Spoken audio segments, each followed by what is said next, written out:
Hi. Christmas அன்னைக்கு பக்கத்தில் இருக்க சர்ச்சுக்கு நானும் என் ஹஸ்பண்டும் கிளம்பியிருந்தோம்.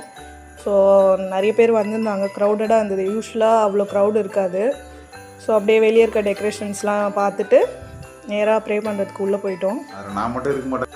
உள்ளே என்ட்ரு ஆகும்போதே ரொம்ப பிரம்மாண்டமாக தெரிஞ்சார் ஜீசஸ். இந்த வாட்டி கொஞ்சம் டிஃப்ரெண்ட்டாக 2 கிறிஸ்மஸ் ட்ரீலாம் வச்சுருந்தாங்க. அப்படியே பார்த்துட்டு ப்ரேயர்லாம் பண்ணிவிட்டு அந்த கிறிஸ்மஸ் ட்ரீயில் என்ன எழுதியிருக்குன்றதையும் பார்த்துட்டு இருந்தோம். அதுக்கப்புறம் நேராக மாதா கிட்ட வந்து ப்ரேயர் பண்ணிட்டு இருந்தோம். மாதாவுக்கு அழகாக சாரீ போட்டிருந்தாங்க அன்றைக்கி. அதுக்கப்புறம் பார்த்திங்கன்னா ஜீசஸோட குழந்தை இது வச்சுருந்தாங்க. ஸோ அதையும் பார்த்துட்டு நெக்ஸ்ட்டு நேராக குடில் டெக்கரேஷன் பண்ணியிருந்தாங்க என்ட்ரன்ஸில்.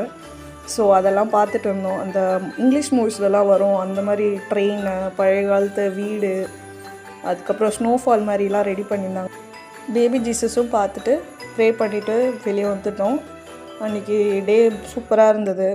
ஸோ எல்லாமே பார்த்து முடிச்சுட்டு வெளியே வந்துட்டோம். வெளியே என்ட்ரன்ஸில் கூட இன்னும் கொஞ்சம் டெக்கரேஷன்ஸ்லாம் பண்ணியிருந்தாங்க கார்ட்போர்ட் அண்ட் கட் அவுட்ஸில் வச்சு. அதையும் பார்த்துட்டு வீட்டுக்கு கிளம்பிட்டோம்.